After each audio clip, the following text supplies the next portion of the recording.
and you've carried this mission here in Washington, a tough city, through a political transition here and a political transition in the Philippines, and we're very grateful for your work. Thank you.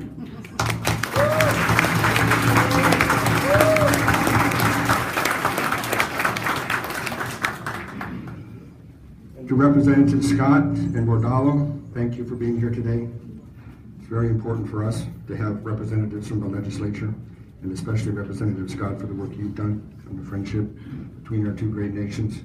To Acting Undersecretary of Defense, Teresa Whalen, to Ambassador John Maisto, a dear friend of mine and a dear friend of the Philippines, to the ambassadors and diplomats from the ASEAN countries and around the world, and to all of you, our distinguished guests.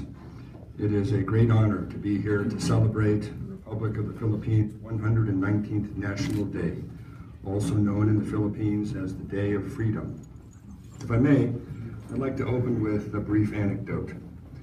Just over 100 years ago, in 1915, a new West Point graduate from Kansas named Dwight David Eisenhower requested to be stationed in the Philippines as a newly commissioned officer. But the U.S. Army, in its wisdom, denied his request. 20 years later, the future President Eisenhower did get his chance to serve in the Philippines when he was military aide-de-camp to General MacArthur from 1935 to 1939. During his time there, he developed a reputation as a champion bridge player, playing regularly with the President and acquiring the nickname the Bridge Wizard of Manila.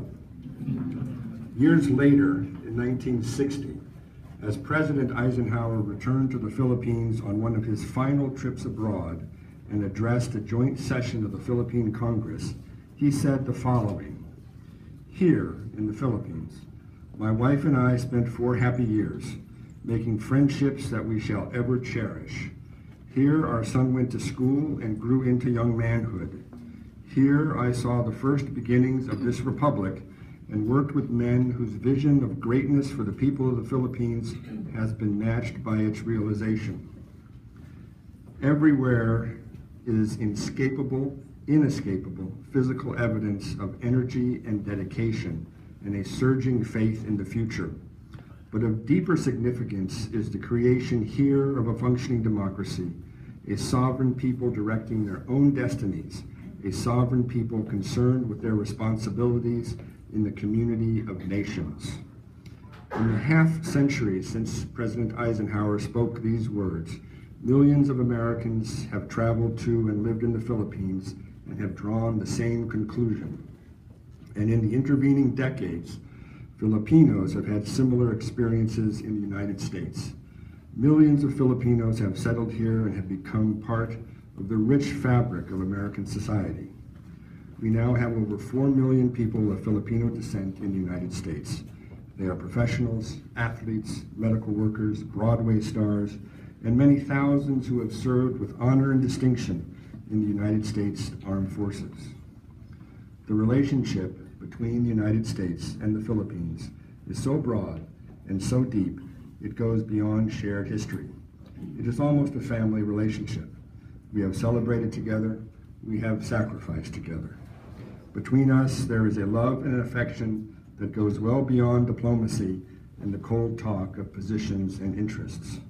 What we have in common, what our shared history has given us, is a common set of core values: democracy, economic openness, rule of law, and the determined defense of our sovereignty and liberty.